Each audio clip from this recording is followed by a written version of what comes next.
Hello student, एपॉइंट online में आपका स्वागत है। आज हम आरबीएससी अजमेर बोर्ड के कक्षा 10 के विज्ञान के पेपर को सोल्व करेंगे। तो शुरू करते हैं अपना वीडियो। सेक्शन ए में प्रश्न नंबर 1 की बात करेंगे अपन।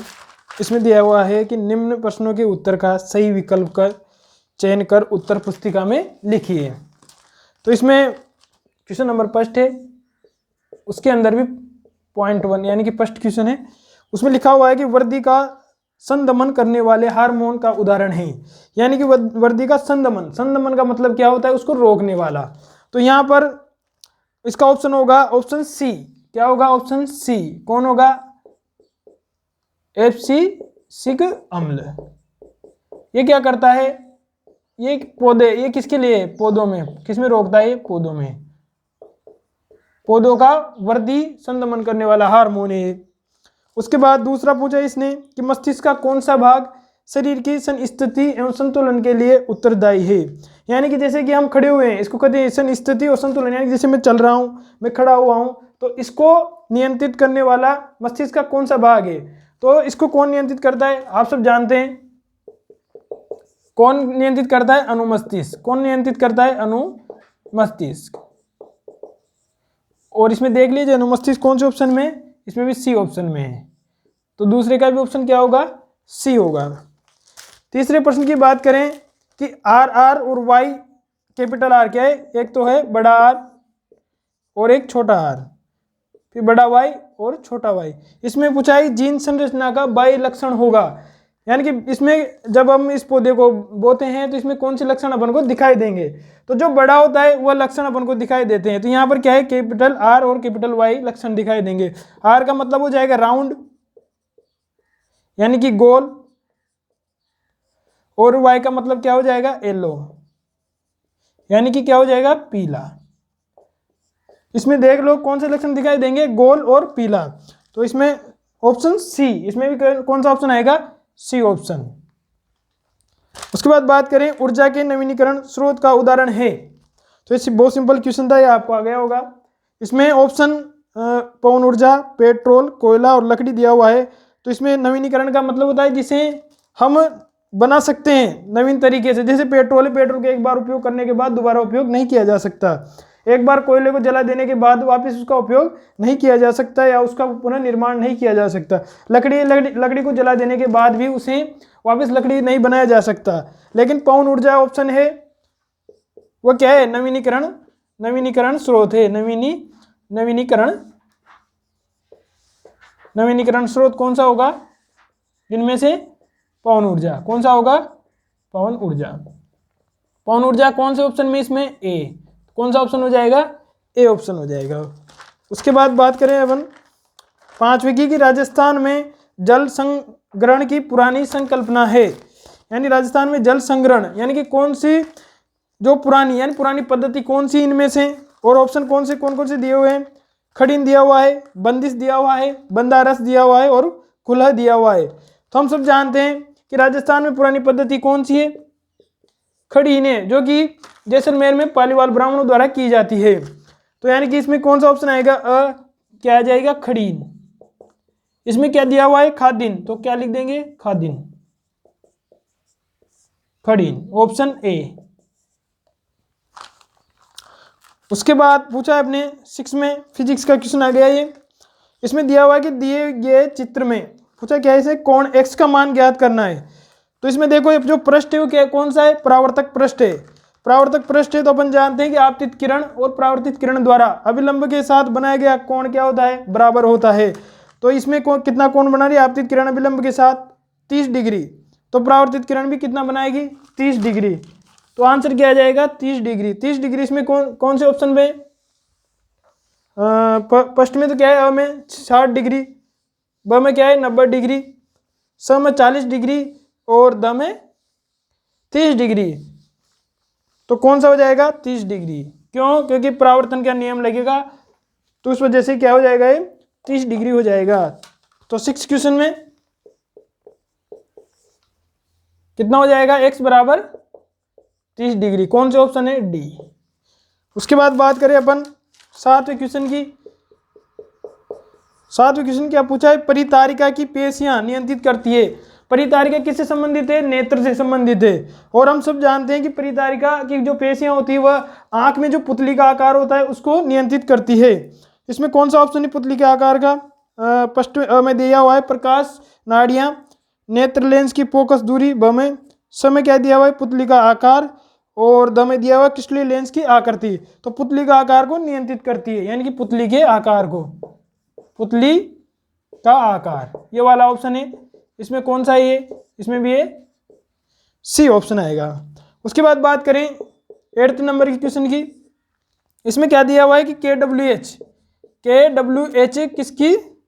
किसका मात्रक है? तो हम सब जानते हैं KWH ये शक्ति का नहीं है, ध्यान रखें, ये शक्ति का नहीं है। शक्ति का क्या होता है? वाट होता है। क्या होता है? वाट। लेकिन जब हावर से गुणा हो जाता है तो ये क्या बन जाता है? ऊर्जा का मात्रक बन जाता है। किसका मात्रक बन जाता है? ऊर्जा का मात्रक बन जाता है। इस वजह से इसमें ऊर्जा ब ऑप्शन में है। कौन सा ऑप्शन? ब ऑप्शन। तो इसमें कौन सी ऊर्जा दी हुई है? विद्युत ऊर्जा, विद्युत ऊर्जा। क्योंकि हम जो घरों में यूनिट नापते हैं वो क्या है? एक किस में नापते हैं? के किलोवाट हावर में ही नापते हैं। उसको 1 किलोवाट हावर क्या कहलाता है? यूनिट कहलाता है। यानी कि 1 किलोवाट हावर क्या कहलाता है? एक कितना कहलाता है? यूनिट। कितना होता है? 3.6 × 10⁶। ये क्या कहलाता है? 1 यूनिट कहलाता है। उसके बाद बात करें अपन 9th क्वेश्चन की। इसमें पूछा गया है, अपन को परिपथ दिया हुआ है, इसमें पूछा है कि विद्युत परिपथ में युक्ति y को पहचानिए। तो इसमें देखो y यहाँ पर है। इस y में किस रूप में लगा हुआ है? श्रेणी क्रम में लगा हुआ है।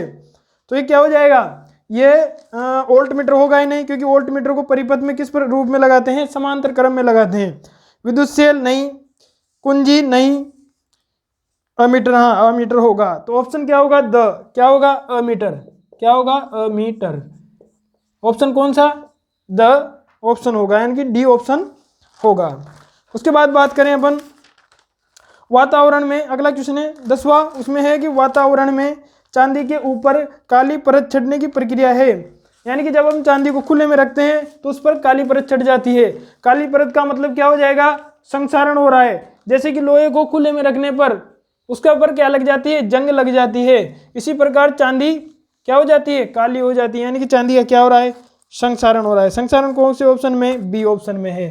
तो 10वें क्वेश्चन पे आएगा बी ऑप्शन। क्या होगा? संक्षारण। क्या होगा? संक्षारण। ठीक, ये आपको आ गया होगा। उसके बाद पूछा है 11 में पूछा है अपने कि एल्यूमिनियम, आयरन और जिंक की अभिक्रियाशीलता का सही बढ़ता क्रम, यानी कि बढ़ते हुए क्रम में लिखना है। बढ़ते हुए क्रम का मतलब है सबसे पहले सबसे कम क्रियाशील, सबसे कम क्रियाशील लिखना है। हम जानते हैं सक्रियता श्रेणी में सबसे पहले क्या आता है? एल्यूमिनियम आता है, उसके बाद आता है जिंक, उसके बाद आता है आयरन। इस तरह से ये क्या है? ये तो घटता क्रम है, और ये ऐसे क्या होगा? ये बढ़ता क्रम है। तो इसने क्या पूछा है? बढ़ते क्रम में। तो सबसे पहले क्या आएगा? फेरस, उसके बाद क्या आएगा? जिंक, उसके बाद क्या आएगा? एल्यूमिनियम। ऑप्शन कौन सा? ऑप्शन कौन सा हो जाएगा? उसके बाद बात करें क्वेश्चन नंबर 12 की। इसमें अपन को अभिक्रिया दी हुई है और पूछा है कि जो उत्पाद है ए वो क्या होगा। तो इसमें कौन सी अभिक्रिया दे रही है अपन को? CH3 COOH plus CH3 CH2OH ये दिया हुआ है। ए पूछा है अपन से, इधर क्या बना हुआ है? H2O। तो देखो इसमें क्या होगा? OH से तो ये COOH है ना, इसमें से तो OH आएगा, और CH3 CH2 और OH इसमें से H आएगा। ये दोनों मिलके तो क्या बन गया? जल बन गया, यानी H2O। उसके बाद क्या बचा? CH3 C double bond O, क्योंकि ये क्या होता है? इसको कैसे लिखते हैं? C double bond O OH, इस तरह से रहता है। तो ये बच गया। उसके बाद यहाँ डायरेक्ट ये CH2O, तो यहाँ से ये O फिर CH2 और CH3 ये बनेगा। इसमें देख लो कौन सा ऑप्शन है? पहला नहीं है, दूसरा नहीं है, तीसरा भी नहीं हो सकता। तो इसमें डी ऑप्शन ही आएगा, क्योंकि इसमें सही दे रहेगा CH3 COO CH2 CH3, हाँ सही है। तो डी ऑप्शन आ जाएगा। उसके बाद क्वेश्चन नंबर खत्म हो गया है। क्वेश्चन नंबर 1 क्वेश्चन नंबर 2 में रिक्त स्थानों की पूर्ति कीजिए। रिक्त स्थानों की पूर्ति करनी है अपन को। तो सबसे पहले क्वेश्चन नंबर 2 में क्या दिया हुआ है, फर्स्ट क्वेश्चन कि लार में भी एक एंजाइम होता है। जी हाँ, लार में भी एंजाइम होता है जिसे लारिये कहते हैं, जिसे लारिये कहते हैं। तो क्वेश्चन नंबर 2 क्या कहता है, रिक्त स्थान की पूर्ति करनी है। इसमें पूछा है कि लार में भी एक एंजाइम होता है जिसे लारिये कहते हैं। तो इसमें क्या हो जाएगा, एमाइलेज। कौन सा एंजाइम आएगा, एमाइलेज एंजाइम आएगा, एमाइलेज। लारिये एमाइलेज पाया जाता है अपनी जो लार होती है उसमें। उसके बाद दूसरा क्वेश्चन है रिक्त स्थानों में कि कायिक प्रवर्धन का लाभ ये है कि इस प्रकार उत्पन्न सभी पौधे आनुवांशिक रूप से जनक पौधों की क्या होते हैं, समान होते हैं। कैसे होते हैं, समान होते हैं, उनके जैसे ही, यानी क्लोन के रूप में पैदा होते हैं, तो समान दिखाई देते हैं, समान होते हैं। तीसरा क्वेश्चन है कि पदार्थ जो जैविक प्रक्रम द्वारा अपघटित हो जाते हैं, यानी कि जिस तरह से जैविक प्रक्रम द्वारा कोई भी अगर कोई पदार्थ अपघटित हो गया उसे अपन क्या कहते हैं, जैव अपघटनीय कहते हैं। यानी कि जो जैविक रूप से अपघटित हो जाता है उसे क्या कहते हैं, जैव अपघटनीय। तो थर्ड में क्या आएगा, जैव अपघटनीय क्या कहलाते हैं, जैव अपघटनीय कहलाते हैं। उसके बाद चौथा क्वेश्चन है कि चुंबक के सजातीय ध्रुवों में परस्पर, तो हम सब जानते हैं कि जब चुंबक के एक समान ध्रुव होते हैं, जैसे उत्तर और उत्तर एक दूसरे के पास लाए जाते हैं, या साउथ साउथ यानी कि दक्षिण दक्षिण एक दूसरे के पास लाए जाते हैं, तो इनमें क्या होता है, प्रतिकर्षण होता है। क्या होता है, प्रतिकर्षण होगा। इनमें प्रतिकर्षण और इसमें भी प्रतिकर्षण होगा। तो इसमें क्या आ जाएगा, प्रतिकर्षण होता है। सजातीय का मतलब एक जैसे, यानी कि उत्तर उत्तर लाओ या दक्षिण दक्षिण लाओ। उसके बाद पूछा है 5वें क्वेश्चन में कि सिरका में उपस्थित अम्ल का रासायनिक नाम क्या है। तो सिरका में कौन सा अम्ल पाया जाता है, हम सब जानते हैं कार्बोक्सिलिक अम्ल, यानी कि CH3COOH पाया जाता है। इसका एक 4 से 5% विलीन होता है, ये CH3COOH पाया। इसका नाम क्या है, कार्बोक्सिलिक, कौन सा होगा, कार्बोक्सिलिक अम्ल, कार्बोक्सिलिक अम्ल पाया जाता है। उसके बाद क्वेश्चन नंबर 6, आधुनिक आवर्त सारणी तीसरे आवर्त में उपस्थित तत्वों की संख्या कितनी होगी, यानी कि रिक्त स्थान दिया हुआ है। तो हम सब जानते हैं ऐसे आधुनिक आवर्त सारणी ऐसी बनी हुई है, ऐसे, ठीक है, ऐसे फर्स्ट पहला ऐसे बन जाता है, फिर दूसरा, फिर तीसरा, इस तरह से। तो पहले में तो कौन सा है, 2 आते हैं, हाइड्रोजन और हीलियम। तीसरे में फिर 8, दूसरे में 8 होते हैं, तीसरे में भी 8 होते हैं, फिर चौथे में 18, फिर 18, ऐसे इस तरह से 2 8 8 18 18 इस तरह से आगे चलते रहते हैं।